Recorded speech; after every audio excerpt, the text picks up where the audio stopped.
Welcome to the Dan Casper Show podcast, your chance to catch the full show anytime, anywhere. If you missed it live on the radio, no worries. We've got you covered with all the sports talk, opinions, interviews, and conversations from the show. From the Packers to the Brewers to the biggest stories in sports and around Wisconsin, it's all right here. This is the Dan Casper Show podcast. What's up, everybody? Good morning and happy Wednesday. DK Show coming to you from the TDS Sports Talk studios this morning. Appreciate you making us a part of your start if you are already up and at it, whether it's on the radio dials, 105.1 FM, 790 AM, streaming us up online at sportstalk1051.com, WAYYradio.com. You got the app, download that. Take it on the go. Video stream also up and rolling here this morning. Got your smart devices, smart speakers like your Alexa devices, multiple different ways for you to be joining in. What do we have on our game plan for us this morning? Brew Crew picking up a win last night against the Diamondbacks. Offense coming alive a little bit for the Brew Crew, especially in that sixth inning when the Crew put up 8 runs in the bottom of the sixth. But the Brewers got things started off with Sal Frelick hitting a solo shot in the bottom of the second, adding a couple more insurance runs in the fourth. D-backs making things interesting in the fifth. Bases loaded against Chad Patrick. We're able to get a couple runs across the board, but the Brewers bouncing back and putting up 2 more in that bottom of the inning, and then just really putting the nail in the coffin with 8 runs in the bottom of the sixth inning. Chad Patrick does pick up the win, going 5 innings, giving up 2 earned runs, had issues with walks in that final inning, ends up with 5 total walks, did strike out 5 batters as well. But you had Contreras getting a couple hits, Terang with a couple hits, Tyler Black with a nice performance last night with 3 hits and 3 RBIs, Sal Frelick, as we mentioned, with the homer and a couple of hits too. Even Hamilton getting in with a couple hits. So Brewers will be back at it tonight, looking for another win, a Game 2 win, and securing a series victory. We've got Brandon Sproat on the mound tonight for the Crew. So also yesterday, Brewers getting some good news in terms of Jackson Cheerio and Andrew Vaughn. They will, last night, beginning a rehab assignment at AAA Nashville with the goal of making their, I guess Andrew Vaughn technically made their debut, but being back in the lineup May 4th, beginning a series against the St. Louis Cardinals. So potentially some help coming soon for the Brewers, especially when it comes to Jackson Cheerio and such. And I know we're probably putting a lot of expectations on those shoulders of Cheerio and Andrew Vaughn.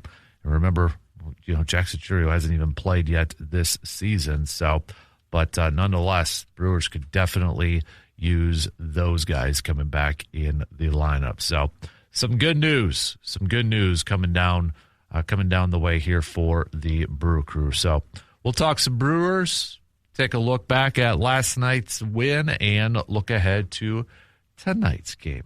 So, yeah, they were supposed to. Nashville Sound's supposed to play last night, but postponed because of weather. So, they'll have a game tonight. I would imagine that's when Jackson and Andrew Vaughn are going to play. And then they got a doubleheader coming up on Thursday if you're going to be tuning in and following some Nashville Sounds games and trying to get a sense of how those guys are going to be doing. So, what else do we have on the docket here this morning? We'll chat a little football to kind of get your input, the homework assignment that I gave you yesterday. Now that the draft is over with, it's in the books and such, and we look at the roster here. What do you think is the biggest question mark, maybe your biggest concern? Is it still the same before the draft? Did the draft alleviate some of that concern, some of that questions, just from a depth perspective? Obviously, we don't know how well these rookies are going to perform. We've got optimism. There's potential is there. We all know this. But when you look at the depth chart now, and you look at the roster construction right now for this for this team, Where is your biggest question mark? Where is your biggest maybe concern surrounding this? Think about that for a little bit. Well, hopefully you did a little bit last night for your homework assignments, and I want to hear from you. So start to hit me up. Okay, 715-830-1912. Also available on the Section 105 chat room on the video stream. So we'll chat a little bit about that. It is your Hy-Vee game changer of the week. So who is your game changer? It could be a draft pick. You're like, man, I think that pick is a game changer for this team. Or maybe it was a play, or maybe it was a player, or another type of front office move, or maybe it was the Phillies firing their manager, bringing Don Mattingly. They're like, hey, I think that's going to be a game changer, and the Phillies are going to bounce back. So, just giving you examples. So, send those on over. It is also a Mike's Star Market. Am I wrong? Give me your sports take, your sports opinion, where you would say, am I wrong? Am I wrong for thinking that? Am I wrong for saying that? So we'll do a little inside the hobby. I'll just give you a heads up. The card giveaway that we're going to be doing today, we're going to go with a rookie Jackson Churio PSA graded 10. All right, so right now that's the card. It's already cased up in that PSA 10 2022 Bowman Mega Box Jackson Churio Chrome. So that's going to be the card we're going to be giving away. Tell you what, for all of our listeners in the first hour, I'll tell you what you have to do to enter to potentially win this card coming up in the leadoff segment. So make sure you're tuning in for that, and then we'll announce the winner after the program is over with. Coming up shortly after 8 o'clock as well, we've chatted with a couple of the producers, directors, Fireside Productions with their new documentary coming out with Coob. I'm sure a lot of people in the Chippewa Valley, the Eau Claire area, have played Coob or know about Coob and such. So the new documentary is dropping tomorrow at the Pablo Center. So quick chats with the producers from Fireside Productions surrounding that. So BJ and Steve will be hopping on at around 8 o'clock here this morning. So that's your game plan for us this morning. All right, so let's pitter-patter. Let's get at her, shall we? We'll open up things, talking some baseball, talking a little Brew Crew here this morning. Brewers bats coming alive last night. Hopefully they can kind of continue this. And, when Jackson and Andrew Vaughn return here soon, potentially even next week. So, but we'll talk a little bit about that and preview tonight's Game 2 between the Brewers and the Diamondbacks. In case you are doing a little scoreboard watching, Brewers did move up a little bit in the standings, now above the Pirates. Pirates are 16-14 because the Cardinals beat them last night. Brewers sitting there at 15-13. So that's kind of where the standings are at. But it'll be a tough matchup with Rodriguez going for the Diamondbacks tonight. The left-handed pitcher Rodriguez, he's off to a really good start this season. So, and we know the lack of some right-handed at-bats for the Brewers. So, but all right, let's take our first break, and then we'll get the leadoff going here this morning. All right, we'll be right back in just a couple minutes to talk a little Brew Crew on this Wednesday morning. There's a lot of things going on at the VFW Post 305 on Star Avenue. So if you're saying, hey, man, there's nothing going on, it's kind of boring, you need to head on over to the VFW Post 305 because coming up on Saturday, May 2nd, you got a couple of events. You can join them for the American Legion Baseball Meat Raffle at 3 p.m. and help raise some funds to support American Legion Baseball. And then the same day at 4 p.m., you got the Derby. So they'll be featuring some food and drink specials along with fabulous prizes for the top 3 Derby hats. Hats are optional. And then coming up on May 7th, Thursday night, May 7th at 4 p.m., they've got the VFW Post 305 Burger Contest. Come on out and cheer on their kitchen staff as they showcase their creations for the chance of getting their burger listed in the Volume 1 magazine for Burger Week in June. So that's coming up on VFW, coming up on Thursday, May 7th. So Starting this weekend, you got the meat raffle to help the American Legion baseball team at 3 p.m. And then 4 p.m., the Derby Party. And then May 7th, next Thursday, the burger contest. Always something happening at the VFW Post 305, located 1300 Star Avenue in Eau Claire. All right, so how about this? We're going to run it throughout the next few hours up until 10 a.m., and it's going to be simple. Every Wednesday, since we do a little Inside the Hobby talk and such, thanks to our listener, Paul, who has donated a lot of cards for us to give away for every Wednesday. For today, on the news of Jackson Cheerio hopefully returning soon here for the Brewers. One of the cards he has donated is a PSA graded 10 2022 Bowman Mega Box Jackson Cheerio Chrome card. If you're watching the video stream, it's right there. All right. And I'm going to make it simple. All right. Because I just want some participation, and I want a lot of people to have a chance to win this card, whether it's for yourself or for somebody else. Hit me up with a text on the Shoe Doctors bullpen line, or you can comment on the video stream. I'll keep tabs of everything on there. It's got to be a text, or it's got to be on the video stream. That way I can collect them all. Since Jackson Cheerio is a lot of younger kids' favorite Brewers player, tell me who was and it could be any sport, who was your favorite player growing up when you were younger? That's it. That's all you got to do. There's no right or wrong answer in this thing. Who was your favorite player growing up as a kid? You hit me up with a text. You hit me up with a comment on the video stream. You're going to be entered. And then I'll collect all of them. And in the order I get your message, that's going to be your assigned number. And I'll just go up on a website that just randomly gives me a number. I punch in 1 through whatever. And that's going to be the winner. That's it. That's simple. All right. So PSA graded. Yeah, you can hear it. That's the PSA graded Jackson Cheerio 2022 Bowman Mega Box card for Inside the Hobby this morning. All you got to do is tell me who your favorite player was as a kid. Because Jackson Cheerio, I think if you asked a lot of younger baseball fans, younger Brewers fans, Cheerio might be at the top of the list. Not for everybody, but it's probably a good bet. So, all right. Speaking of Jackson Cheerio and the Brew Crew, Brewers picking up a win last night to open up their series against the Arizona Diamondbacks.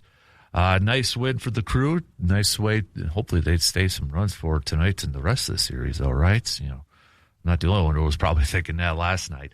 But Cubs did win too, so I was like, gosh, darn it. Yeah. But anyways, Brewers. Focus on the Brewers, right? Focus on the Brewers. 13 total runs for the Brew Crew. They got it started off with Sal Frelick ending the drought of home runs for the Crew. He picked up the solo shot in the bottom of the second. Brewers adding a couple more. Joey Ortiz, how about him in the bottom of the fourth? 2 RBI single. That a boy. Diamondbacks did cut it a little bit closer, putting up 2 in the fifth because Chad Patrick was having some issues with the walks. Making it a little bit close, but the Brewers getting those 2 runs back and then really putting the nail on the coffin in the bottom of the sixth, putting up 8 runs. 15 total hits for the Brewers compared to just 3 hits for the Diamondbacks. But it was the walks because Chad Patrick issued 5 walks in the game last night. He got off to a really good start. No hits in that and just lost a little bit of that control towards the end there. But he does get credited with the win to improve to 2-1 on the season with a 2.57 ERA. So Tyler Black with a nice performance. 3 hits, hitting in the DH spots. 3 hits, 3 RBIs. Contreras, Terang. This is what I want to see. I think everybody kind of wants to see in the lineup where you see your 2, 3, 4 hitters each collecting multiple hits. Contreras batting in that second spot, 2 hits. Terang in the third, 2 hits. Black, 3 hits in the fourth. That's what we want to see. Frelick also collected a couple hits. And how about David Hamilton at the bottom of the lineup with a couple hits? And as we mentioned, Joey Ortiz, he did end up with a couple of hits too with that big 2-run single. So Brewers will be back at it tonight, and it's going to be a tough one. from a pitching standpoint, when we look at this matchup here, Brewers, first off, will be throwing out Brandon Sproat, one of the young fireballers of this ball club. He's coming off of a no decision against the Tigers where he went 5 1/3, giving up 4 hits, 3 earned runs, 2 walks, 4 strikeouts. It was the start prior to that against Toronto when he easily had his best start of his Brewers career, going 6 2/3, 4 hits, and 1 earned run. So far in 5 games this year for Brandon Sproat, he is 0-1 with a 6.45 ERA and just a little over 22 innings pitched. Does have 20 strikeouts on the season. On the flip side, Eduardo Rodriguez is going for the Diamondbacks, and he is off to a very solid start, 2-0 in 5 games started, 2.89 ERA. However, if you look at it from his last couple of games, he's struggled a little bit in terms of earned runs. He has given up 4 earned runs in each of his last 2 starts. Going back to the 15th against Baltimore, he went 5 innings, giving up 6 hits, 4 earned runs, 4 walks, just 3 strikeouts. And then his latest outing, going up against the White Sox, 5 innings, 6 hits, 4 earned runs, a couple home runs, and 3 walks. So he started off the season really hot. 3 starts and just 1 total earned run in those 3 starts. So that's why his ERA is still about 2-something, even though giving up the 4 earned runs in each of his last 2 games. When we look at it from an experience standpoint, obviously there's no Diamondbacks players have any experience going up against Sproat and such. However, we do have a few Brewers players who have some experience going up against Rodriguez. You got Contreras with 7 career at-bats, but he's just 143 with a 4.43 OPS. Sal Frelick in 5 career at-bats, 200, 600 OPS. Joy Ortiz, 6 career at-bats, 333 average, 666 OPS. Same with Blake Perkins, if you want to throw him on there. Luis Rengifo's got 11 career at-bats, 182 average, though, and a 364 OPS. Gary Sanchez has the most career at-bats against him. I would imagine he's going to be in the lineup, too, because it's a left-handed pitcher, and Gary being a right-handed bat. 21 career at-bats, 238, including a home run, 836 OPS. And then Bryce Turang in 7 career at-bats. This is kind of a little interesting nugget. I know it's only 7 career at-bats, but Turang being a lefty going up against a left-handed pitcher, Turang is actually 571 against him with a 1.142 OPS. So, that's just kind of your breakdown of this lineup here. So hopefully the Brewers offense can kind of pick up where they left off last night and maybe take advantage of Rodriguez, his last 2 games, giving up 4 earned runs in each one. But, you're probably looking at a lineup where, Bowers is not going to be in. I would imagine Gary Sanchez is probably going to start at first, or maybe they go with Rengifo starting at first because he's a switch hitter. But you're going to see a righty-heavy lineup, maybe not even a Sal Frelick in this thing, too. This is where, Jackson Churio and Andrew Vaughn could really help out this ball club by putting in some right-handed at-bats here. So, but, yeah, that's kind of where it's at with this thing. When you're looking at the standings here, after last night's games, taking a look at it from a Brewers standpoint, the Brew Crew are now 4th in their division. They're a half game back from the Cardinals. Brewers are still 3.5 back from the Cincinnati Reds. Cubs are in 2nd. Cardinals 3rd. Brewers in 4th. Pirates now in last place. But the Pirates Brewers holding a slight advantage in the standings based off of win percentage from that. So, I see a lot of you are texting in with your favorite player. All right, keep it coming. I like it. All right, hit me up with the text. Doesn't matter what sports. But I like that it's all baseball so far, it looks like, from what I could just tell. But hit me up, 715-830-1912 with a quick text if you want to win this 2022 Bowman Mega Box Jackson Churio PSA graded 10 card donated to us. We got a bag full of some of these cards. We got a bunch of Paul Molitor cards too. I gotta hand out here. But again, big thanks to listener Paul for doing that. So, and you could chime in on the video stream with your pick too. So, all right, we got to take a quick break. Packers fans, what after the draft now? What position group has the biggest question mark in your opinion? Is it the same as it was before the draft? Has it changed? Maybe you were concerned about cornerback group, but now that they drafted two, you're like, okay, it's not cornerback group anymore. It's this. Or maybe, is it different? Is it the same? What is the position group that maybe you have the biggest question mark surrounding this current ball or the ball club right now? What's a position group that you think that they maybe need to address with some veteran free agents? We'll hit that up, but we got to take a quick break, and we'll be right back in just a few minutes. Got a fun event going on today for our friends at Hy-Vee in Eau Claire. It's, a little springtime party. It's a tiki type of day here, too. So here's the schedule of the events for the Hy-Vee springtime party for today, because they got a lot of stuff going on this week at Hy-Vee in Eau Claire. But, hey, you want a fresh lay from the floral department? That's all day. Shaved ice outside the front entrance. That's going to be from 2 to 7 p.m. The Coconut Bar located at the Hy-Vee Grill, 1 to 7 p.m. And then Hy-Vee Grill, 1 to 7 p.m., where I grab burger and a bunch of other cool stuff there, too. So that is happening today. All right, today at Hy-Vee in Eau Claire. Again, get maybe a fresh lay from the floral department. That's going to be all day, but a lot of stuff starting at 1 p.m.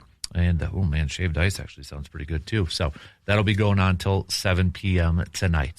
For more details and check out some of the sales that's going on at Hy-Vee, make sure you follow them on Facebook. Just look them up at Hy-Vee Eau Claire. I like seeing all these texts coming in. Again, if you're just joining in, since it is a Wednesday, a little inside the hobby talk here today. We'll get to that a little bit later on, but we are giving away a PSA graded 10 Jackson Cheerio 2022 Bowman Mega Box card. Just simply asking. There's no right or wrong answer for this, because sometimes we'll ask trivia or anything like that. I'm just looking for who's your favorite player when you were younger, when you were a kid, because I think if you asked a lot of younger Brewers fans, Jackson Cheerio might be their favorite player. Just going to go through some of the lists because I like this. We got Brandon from Chippewa saying favorite player in the 90s was Scottie Pippen. In the early 2000s, it switched to Kevin Garnett. Jerry from Chippewa Falls said Robin Yount. Mark said my favorites growing up, which was a long time ago, back in the 60s. Bart Starr in football and Harmon Killebrew in baseball. No Brewers or Braves in Wisconsin, so I was a Twins fan as their games were broadcast locally. C-Bomb says my favorite player was Paul Kaufman. I was little before Brett Favre came around when I was in high school. Growing up, Kirby Puckett was my all-time favorite. I used to stick my butt out to try to emulate him. I was 11 during that 87 World Series, and I thought he was the best player ever. We got a Jeremy. He said that my favorite player growing up was Brett Favre. He was so fun to watch, and you had to be on the edge of your seat every time he threw the ball. Steve from Eau Claire. Don Kessinger. Nice. Cubs. Big Worm saying Chip Jones. Brian saying Gorman Thomas. Dustin says, without a doubt, Ken Griffey Jr. Sam had said Ricky Weeks and Living a Dream. Jeff said Lynn Dickey. And we got a Sandberg from the Cubs pick that just came in here, too. So if you're wondering how to win this, too, I'm just collecting all the answers, and in the order that you texted them or put them on the video stream, like John on there says Paul Molitor, Joe had Cecil Cooper. You could comment on the section or on the video stream too. That adds in. But in the order that you sent those messages, you automatically are getting assigned a number, and I'm putting them in a random website that'll randomly give me a number over there. So that's how we'll select it. And this goes on until 10. So I want to get a lot of people chiming in for a chance to win this. For the one texter on the video stream, I got a lot of Paul Molitor cards we got to get to here yet, too. A lot of graded Paul Molitor cards there, John. So we'll have to get to one of those pretty soon here for you to get a chance to win that, too. So, but I'll save the Packers chat coming up here for maybe just past 7 o'clock here to give you a little bit more time. But when you look at the depth chart now, when you look at this after the draft class and you look at where Green Bay plugged some holes with their 6 picks, what position group is the biggest question mark to you? What group maybe concerns you the most in terms of depth? That's kind of where I want to look at it from, because rookie wise, we don't know how they're going to perform. So just from a depth perspective, maybe which position group worries you the most, where you have the biggest question mark? And did it change? I want to know, did it change for you too? Where maybe you had a question mark on the cornerbacks, but now that the Packers drafted 2 corners, maybe you're like, I'm good now. That's not my biggest concern anymore. It's now this position group. I've got one. I got a couple, but one really kind of sticks out to me that we'll hit up just past 7 o'clock here this morning. So I want to give everybody a chance to chime in on that. But again, Brewers tonight, game 2. We got Brandon Sproat on the mound for the Crew, going up against Rodriguez from the Diamondbacks. That first pitch is going to be at 6:40. Coverage will begin at 6:05 on the radio dials of 105.1 FM and 790 AM.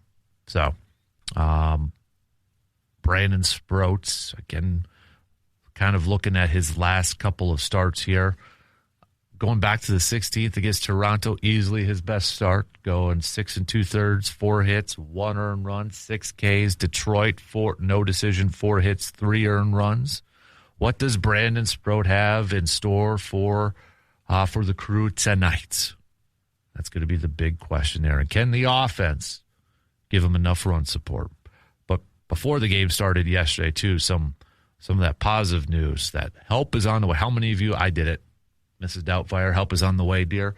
When Pat Murphy and the Brewers announced that Jackson Chirio and Andrew Vaughn would begin rehab assignment, and the goal is, I know the Nashville game got postponed last night, so I don't know if that pushes it back a little bit, but the goal was, or is, May 4th return for Jackson Chirio and Andrew Vaughn, which would be game 1 of their series going up against the St. Louis Cardinals. So definitely, this is an example of tonight going up against a left-handed pitcher where we could use guys like Jackson Chirio and Andrew Vaughn and get some more right-handed ABs, right-handed batters into this lineup. But, I know we're probably inadvertently, not on purpose, going to be putting a ton of pressure on Jackson Chirio, a ton of pressure on Andrew Vaughn when they do come back in this lineup, because the offense needs a little bit more of a consistent spark. And we're looking at probably more specifically Jackson Chirio at this point, because we have not seen him at all yet this year. There is that anxiety. There is this, excitement, like, okay, let's get this guy back in, and it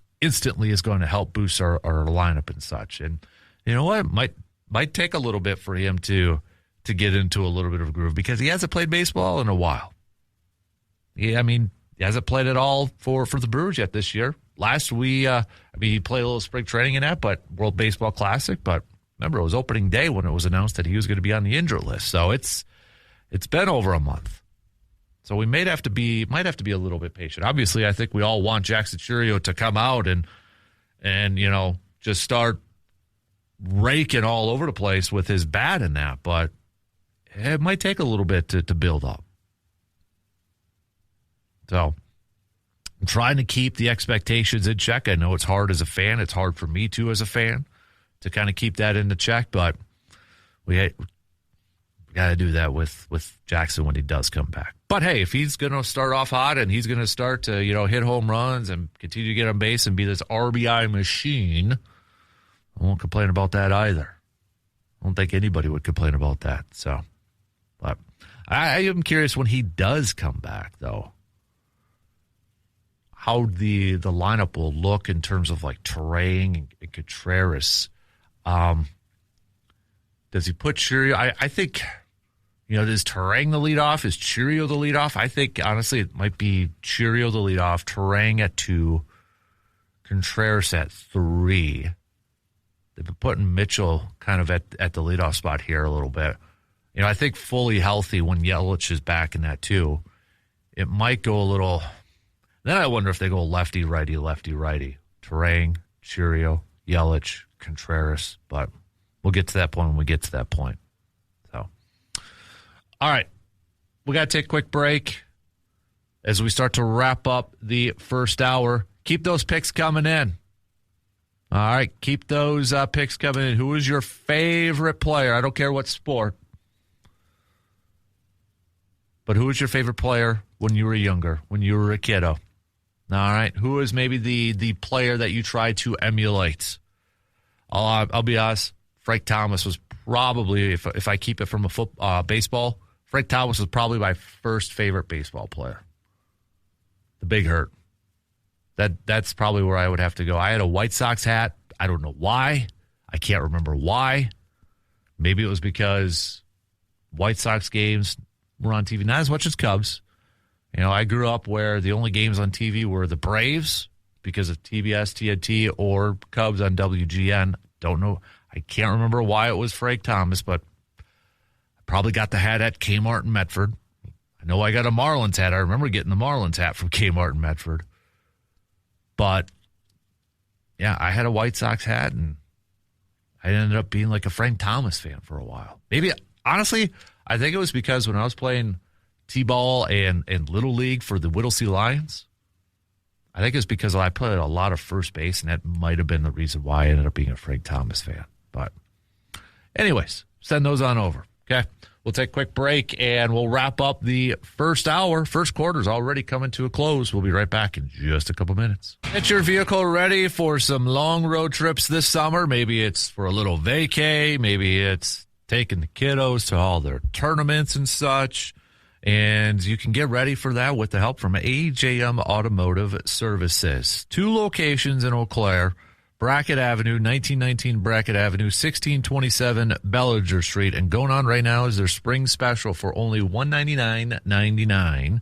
AC system check, new cabin filter, oil change, synthetic oil change, tire rotation, safety inspection, fluid top off. You can check them out online, and to make your appointment, you can go to ajmautomotiveservices.com, and it's easy just to go on their Facebook page too, where you can find out more details about this awesome sale here too. So before you hit the road for some road trips or for some long travel sessions, make sure your vehicle is ready to go with the help from AJM Automotive Services right here in Eau Claire. 2 locations to better serve you. So, we've got Junior Bridgman, Tim in the Cooley region saying Junior Bridgman, Bucks 6-man with a sweet jump shot. Surveyor Sam says if you were a Wisconsin kid growing up in the 90s, you wanted to be Brett Favre. I know I did. 5-step drop and then shucking the ball as hard as you could to your buddy, pretending to be Sterling Sharp on a 3-yard slant route, only for your buddy to start yelling at you for throwing it too hard. Classic.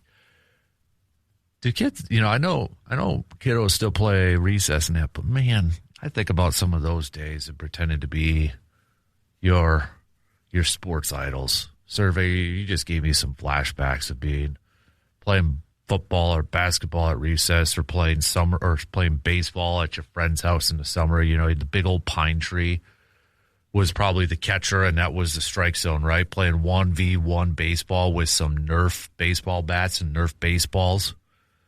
Pitcher ghost runners and all that. We'd take a notebook and we'd draft a lineup, and then we'd have to emulate. So, like, I always picked Dion as my leadoff hitter, left-handed hitter. So if you had a left-handed hitter or whoever drafted Griffey, you had to bat left. Even if you were righty, you had to bat left. Oh, man, those were some fun times as a kid. I still remember those. Justin from Eau Claire says, football was my best sport to play growing up, and I had Reggie White posters all over my room. For baseball, the Brewers were pretty bad. So when I was a kid, my favorite player was Jeff Bagwell. I wasn't great playing baseball, but I tried to mirror his batting stats. That's probably why I wasn't very good. How many we all did that as a kid, right? I mean, I remember for a while, too, in Little League, I would try to emulate Mark McGwire because I thought, hey, if I emulate Mark McGwire's batting stance, I could hit for some power. Nope. That wasn't the reason why. It's probably because I was a skinny little kid. That's why. Not because I couldn't do the batting stance the same way. But keep those coming. All right? Keep those coming. This is awesome. You can You could hit us up on the texting line, on that Shoe Doctors line, or in the Section 105 video chat. Brandon on there says, I'm with you, Dan. I played first base on a Little League team named the Sox, so naturally I became a Frank Thomas fan. That's probably why I became a Frank Thomas fan. That has to be, because I know I always wanted to play first base in T-ball, because in T-ball there was like two positions where you got the ball, or like very early, I guess now they call it coach pitch and that, but pitcher and first base, you got the ball all the time. You got the ball thrown to you at first base, or at pitcher, you'd catch the ball if it was a pop-up or a grounder, and then you throw it to first. So I always wanted to play it, and I always ended up playing first base a lot until I ended up being a pitcher. But that's got to be that, and very limited hat selection of teams at the Kmart in Medford. Probably had a lot to deal with it. Brewers just stunk when I was a kid. So, and they weren't really on TV, and yeah, they were on the radio, but as a kid, I was kind of like, whatever. Knew about them, but really wasn't. Knew about them mostly from, 80s and hearing stories of the 82 team and that. But keep them coming. Keep them coming. Hit me up. All right, text them on over, 715-830-1912 on that Shoe Doctors bullpen line. Coming up next hour, we'll talk a little green and gold. After the draft, what's the position group that now you have the biggest concern about? Seabaum saying corner is my biggest concern. Was that the same before the draft, Seabaum? Or has it changed after the draft? But he says, my biggest concern is corner, especially if Parsons isn't back to start the season. At least with him, they don't have to cover long without him. They are out on islands, and we don't have any shutdown corners. I guess I'm kind of also looking at it from a depth perspective. Just kind of looking at it from a depth perspective. So, let me know. Let me know your thoughts on that. I have one that really stands out to me from, I guess, not a concern about starter, but I'm a little concerned on if the starter is gone. It's not quarterback. I'll give that hit. I'll hit this up coming up in the 7:00 hour though. So hey, continue to send me some Hy-Vee game changers. Okay, maybe it was a draft pick. You're like, dude, that pick is a game changer. Game changer, man. Who is it? What is it? Send it on over. Also, your Mike's Star Market. Give me a sports take. Give me a sports opinion where you're like, am I wrong? Am I wrong for saying this or thinking this or believing this from a sports side of things? So send those on over. We'll get back to some more of those coming up a little bit later on. Wrap it up. We got about 2 minutes left here. Good morning, Morgan. Did I hear you say that Kmart in Medford was the place where you did your hat shopping as a kid? Where else would I go? What do you remember? What was the best snag you got from the Kmart in Medford for a hat? They did have an Orlando Magic hat that I was very fond of. Okay, so that would be the winner. Marlins hat I always remember getting from there. Okay, it's not still there? No. Oh, sad. I think it's a Tractor Central now. Not Okay. Tractor Supply. Okay. That's what okay. it is. Yeah. So we have the Wednesday wild card action. You get to pick a number between 1 and 25, and we'll pull a question out of the deck, and you have to answer it for the class, all right? We'll go 11. If you could tell your younger self one thing, what would it be? Little Dan standing in the aisles of Kmart, reaching up for that Orlando Magic hat, tap him on the shoulder and say, hey, guy, I got some advice for you. What are you going to put? What are you going to put on his plate? Stay young. You say as you chug coffee and look defeated and complain about your back hurting? These, I will go to the Andy Bernard quote from The Office. No, these are the good days. Okay. Do you feel like you've already passed your own good days? Yes. That was a very definitive and early answer. Yes. I was seeing them fly by. You didn't have a worry in the world besides homework and whether you were going to pass the test at school. Now I wish I was back to that. What grade would you put yourself in? Would you say was your prime? Like that you loved? What age? What era? I'm in the minority, but like middle school, 5th grade, 7th or 8th. Those you are in the minority. I don't think anybody likes middle school. I think a big part of that was because 5th grade was our first year that we could start playing competitive sports in school. Oh, so that was kind of a game changer for you. Yeah. And then, 8th grade, 7th, 8th grade, I liked it. So. But following that logic, if that was kind of the turning point for you, it did sort of launch you into your career. So little Dan's got to be pretty happy about that because this is the adult version of playing sports, really. Well, back in the day, in the summers, I would spend a lot of time on my GeoCities website when the internet came out. And dial that up. With my Orlando Magic fan website and analysis. Oh, yeah. A lot of copyright issues on that thing. So. Yeah. Just ask Napster about copyright issues. Oh, yeah. We were playing fast and loose with laws when the early days of the internet hit. Yep. Pick a number between 1 and 25. We'll go 23. Okay. Last one. If you could visit any event in history, what would it be? Any event in history? I'll allow sports if you want to narrow it down to a sporting event. I'd probably go to what is deemed as the greatest game ever played in football, the Giants and Colts championship game at the Polo Grounds. Ooh, no ice bowl. No, that too, but I wish Polo Grounds aren't around anymore. That's always a venue I wish I could have seen. Okay. A lot of sports history there. Why was it the best game